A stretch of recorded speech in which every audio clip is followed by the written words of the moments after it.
So this video is sponsored by Pionex, one of the exchanges I use all the time. It's one of the main crypto brokers to Binance, so the volume is very high. The main thing that sets them apart though is that you can use free trading bots, a variety all designed to benefit from different market behaviours, whether that's up, down or sideways. You'll get 20% off all your trading fees for life with my link in the description. And if you join the Telegram, a lot of us already use it, so if you've got questions we can try and help you out.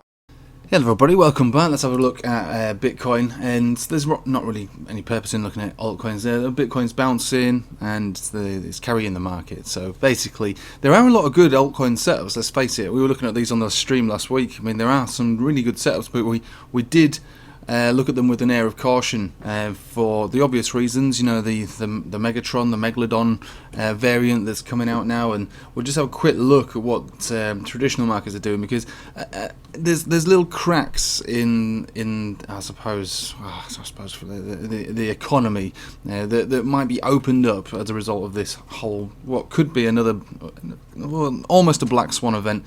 And this is the one reason I was looking to be extra cautious and looking at further legs down. So yeah, we had a fine bounce last night, an absolute fine bounce. So we broke down ever so slightly. I suppose we caught a bounce on the bottom of this Ichimoku cloud, really. I think that's more or less just a coincidence, but that's where we tagged and then had a fine bounce from there. And now we've reached our it's the 50 exponential moving average on the on the daily chart here. So we're not out of the woods, definitely not. We'd only really be out of the woods for me personally if we break, to be honest, above 60,000, to be honest, but more or less 61,000, I'd say. That's when we can start to talk about being really bullish. At the moment, we've still got lower highs and lower lows, and it's not a very good setup indeed. We were talking about the 4-hourly short signal as well, weren't we? Which is now void, which is great. So one thing that we could think about is that this was a short squeeze and we just go back into new shorts. I say I'm not going to do it.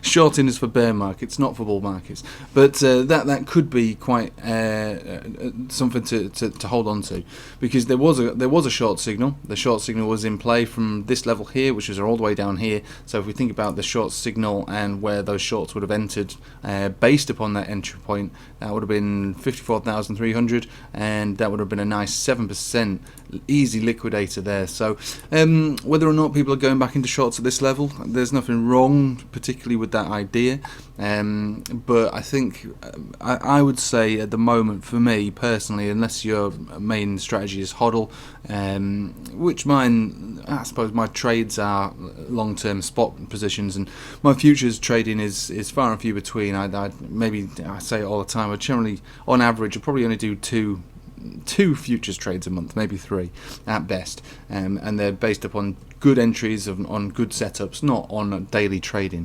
So what I'm thinking now is that, considering we've still got lower lows, lower highs, we're below the 200 exponential on the 4-hourly, which is a pinnacle area to be broken, because we can't get turbo bullish on this, first of all, unless we reclaim 60 to 61,000, and also reclaim the 200 exponential on the 4-hourly, which could then, well, obviously does offer the prospect of a golden cross forming. And it's not the cross that's the bullish thing, it's the fact that the moving averages will be then positioning into the right place, and that's when a trend forms.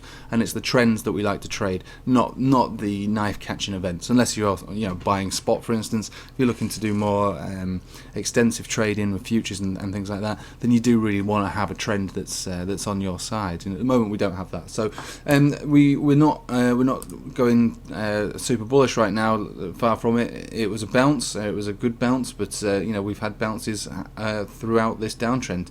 This has been a good one, but that so far is all that it is. So if we bring ourselves to some of these other indicators, the money flow index was a pretty low read prior to the last drive down, but we've still not broken out of any kind of downwards momentum.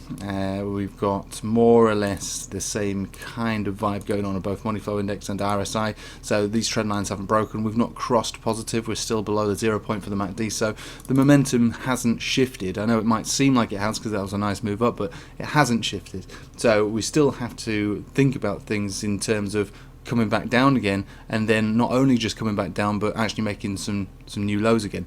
I hope that's not the case. Obviously I would like this trend to reverse back to the up, but if it doesn't, it's not going to be a big surprise. Just quickly look at the weekly as well. Weekly is actually turning down on the MACD as well, so there are a lot of there's a lot of evidence to suggest that it does come back down. I know that's disappointing, but there is a lot of evidence to suggest that it will. However, the bounce might not be completely over. The bounce could easily go further than this, and like I say, push up to the 200, which is about 58,700 thereabouts, and maybe even the Holy Grail, 60 to 61. That could easily happen between today and tomorrow.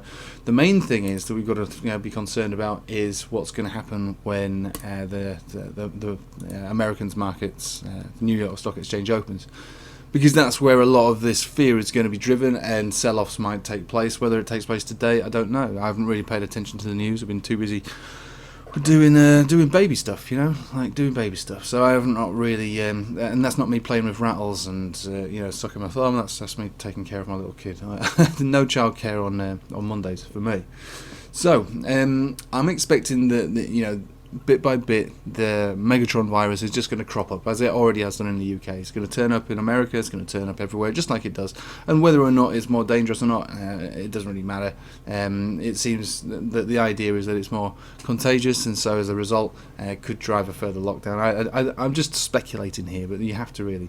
And these are the sort of cracks that you need to think about when you're trying to determine is there going to be a black swan event, right? And this is why it's going to make it very hard to trade this week, while things outside of the chart start to crop up. So this is oil. Oil got demolished, has been demolished over the last few weeks. Now, I mean, oil has been going pretty high, reaching up towards that $100 holy grail that people have been talking about for a while, which back when people were telling me about it, and said, oh, it's going to go to $100, I was very skeptical. But week after week, kept on going higher and higher and higher, and it was blowing my mind. But now that big breakdown from the absolute top to that bottom low wick is a 20% drop. That's a big deal. It was a high price though, I have to say, for oil, but it still broke down, and there are other reasons why it could have broken down, other than the prospect of lockdowns, which obviously would affect oil prices because obviously less things are moving around, but yeah, it's broken down. And this, I just wanted to show you, this is a slight indicator of what's kind of what happened prior to last May. So last May we were trending quite high. I mean, we were up at the $65 zone for a barrel, and then just prior to May, this is when the old the classic flu was around. People were talking about what could the implications of this. It came down to the 200 exponential, but finally, when it did break down below that 200 exponential, going into February, finally going into March, and then basically nuking when lockdowns were fully in play. And if you remember, if you were around at the time, the fact that oil was trading basically negative, I mean, look at that for an actual. I mean, that puts your average shitcoin to shame, doesn't it? Really. But that's traditional markets for you. This is possible, and like I say, we are living in a turbulent time, as you all know, and anything is technically possible. So we had a small indicator early on for what could have been a potential financial meltdown with oil, and we can also bring that understanding over to the Dixie. And we've looked at this on the last stream. So the Dixie was just doing its thing, just up, down, side. It was doing its thing, and then bang, bang, and then collapse. So this is your March crash. Everyone goes back into cash, spikes the chart, and then the money printers turn on, and everybody goes bonkers because you could pretty much buy anything at that stage and make some decent money. Stocks, shares, commodities, Bitcoin, the lot. So no one wanted to hold cash, and the money printers made it worse, and basically it went crazy. But now we've got a strong dollar, relatively strong, and it's heading towards pre-pandemic levels and could even break out of this. We could easily get a week high. So what I'm saying is that, we'll quickly look at the Nasdaq as well. The Nasdaq, again, on a chart basis, doesn't look anything particularly worrisome. However, we are down at a 50 exponential here. Below here, if we did break down below here, we could get one of those stabs low. We'll just have a quick look at what this looks like over here. This was January. The crack's beginning to show. A big pullback and then a massive dump. And again, this is traditional markets, guys. Whether you like it or not, that was a 39% retrace from the top to the bottom of that, top to the low. whether you like it or not. I mean, everything is tied in. Even if you're into the idea that Bitcoin is your store of value, there's no point in having a store of value unless you draw upon it in times of financial hardship or there's basically extra liquidity, and that is what a store of value is. Okay, so it doesn't mean that you hold it indefinitely forever. It's a store of value. You need to draw upon that when you need to. So thinking about all of this, like I say, we're trying to anticipate what could happen outside of the chart. Now, inside of the chart, we've already established that, yeah, we could reach higher. We could even go to 61, 62 and get rejection from there, and then, well, I suppose 61 would probably do it for me, but 62 definitely would certainly confirm what would look to be a healthy uptrend at that point, like a full-on reversal. But for the moment, it's not. And so with these looming threats and subtle cracks showing up, I'm not expecting something as dramatic as March, for instance, but a sell-off all the same. I mean, let's think about it like this, right? I trade stocks. There's some stocks that I have that I'm looking to basically sell off, because if there is a lockdown, just a mild one, for instance, there's certain things that probably might not be relevant anymore. Their charts are okay. They've made a little bit of money, but things like AMC, for instance, I mean, cinemas are not going to be a place to go if there's another lockdown with a new strain which is highly contagious, for instance. It's just a no-go. So it's the final nail in the coffin, I think, for something like AMC. There's a handful of things that, on a fundamental level, will not work out very well if countries go back into lockdown. So let's just put it like that. So stocks, some of them will be okay, some of them won't be okay, based upon the repercussions of what could happen if there's another lockdown. And again, all of this is speculative.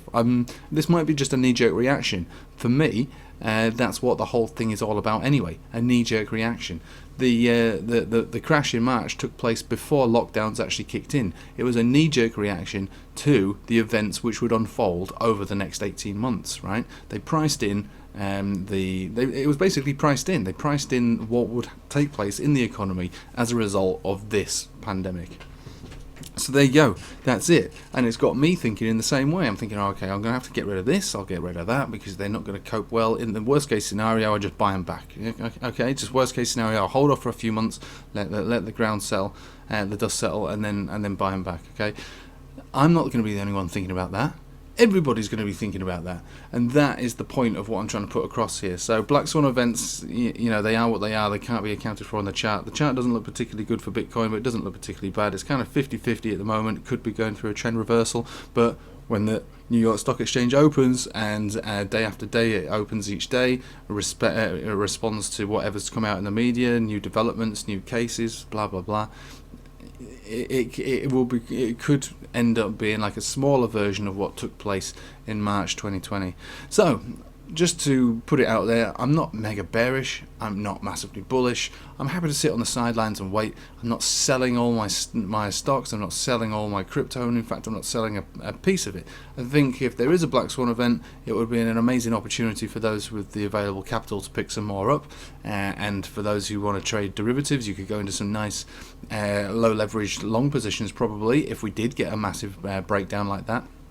It's not going to pull us into a bear market. It wouldn't do that. There's no reason for it to do that. It'd just be another opportunity to buy a very oversold dip if it were to happen. But at the moment, the chart is basically doing its thing, regardless of what I'm expecting or not expecting in traditional markets and the news and media or whatever. The chart is doing its thing. It's continuing with the downtrend, although we could, throughout the rest of today, potentially reverse that, maybe throughout the week. It all depends. I'm not joking. It all definitely does depend a lot on traditional markets. If let's just say the world was a perfect place and we didn't have to worry about these looming threats, I would be happy to say that maybe we continue down a little bit further and make a nice reversal and carry on as the chart suggests to be bouncing any minute now, or at least throughout the next few weeks, and then we will then at that point move up and continue to move up throughout December, maybe into next year. But there are obviously other things to think about, and this is what everybody should think about, because charts are one thing, experience is another, and marrying the two together is definitely a valuable way to try and interpret anything. You can't just be blinded with one specific tool like this. It's what is my main tool. Definitely, I would say that 95% of what I do is all based on charts, but that 5% is also worth thinking about. And again, it's highly speculative. I am expecting the worst, but even in the face of the worst, I'm not prepared to sell anything that I've got. All my entries are way lower than this, so it's just a matter of just watching and I suppose just enjoying the spectacle of what takes place. And if you do have available funds to pick some up, then go for it. It's completely up to you. I'm not your financial advisor, it's not financial advice, but if something just gets sold off randomly as a result of something that's essentially not really related to the asset class anyway, it's an opportunity, and it'll be a great one at that. Like if you bought back in the March dip of 2020, you would be laughing all the way to the bank right now. You would have picked up your Bitcoin at less than 4,000. You'd have picked up some of these altcoins basically. I remember, BNB was trading at like $6. That's done 100x since then. A lot of the Ethereum was I think below $80. That's not that long ago. It's mad to think, because a lot of you guys, I imagine, are relatively new to the markets, but this wasn't even that long ago. And you see where the market's come since then. And for those with the balls who bought that actual dip, or the ones who bought when the things turned around, which didn't take too long, it's turning around here. So what, you wait 100%, you'd be buying Ethereum at 160, you'd be buying Bitcoin at 8,000. You'd still be laughing all the way to the bank. And I'm telling you, some of those altcoins that were so wrecked back down in those zones. I mean, Matic, I remember, was like it's like 0.6 of a cent or something ridiculous. I mean, you see what I mean? There's a massive opportunity. It doesn't necessarily relate to the value or the overall projection of the value of where these things are going. They're oversold because of extra panic selling. There's realistic panic selling, which is what I'm intending on doing for certain stocks that I own, and then there's basically just ridiculous, just full-on panic basically, which doesn't really correspond to the reality of what's going on. So I'll leave it with you there. Hope that's not scared you. It shouldn't do. It really shouldn't. But it's just definitely something worth thinking about. We've got lower lows, lower highs, still consistent with a downtrend for what it's worth. We could turn around. We could. It's not the worst looking chart in the world, I have to say. We've had. I suppose this was a worse breakdown than this one. We're still within the buy zone currently, which is good. We're above the 200 exponential on the daily, which hasn't yet been tagged like it got tagged on this one here. So there's a lot in Bitcoin's chart in the Bitcoin charts. To give it credit, there's a lot going for it. We're above the 20 weekly. Everything's looking pretty good for it just in general. But just be prepared for what might come next, because, like I say, I'm not I'm not trying to spread fear or anything, but you have to think sometimes. You do have to think outside the box. And this week, particularly for me, is just going to be a sitting on the sidelines, wait and see. There are so many good setups. There really is so many good setups on altcoins right now, but I'm not prepared to go in on them because of that 5% that I'm thinking about that's outside of the chart, which could mean devastation potentially. But again, even if it was devastation, trust me, it will be bought the hell straight back up. Would not take long for this to get back to where it is right now, and then continue to rally further and further and further and further. So don't worry. But if you do watch this, if this does correspond to a big drop in all markets, including crypto, which it would, if traditional markets sell off, crypto will sell off too. Then just enjoy what you see, stand back like Wojak, and then just carry on as normal. It's the most forgiving asset class you've ever seen in your life, Bitcoin. I can't say that for every shitcoin out there, but for Bitcoin it definitely is. And so it's just a matter of time before you get back to where you were and then beyond. Anyway, I'll leave it with you there, but thank you for watching, guys. Hope you have a nice day. Take it easy.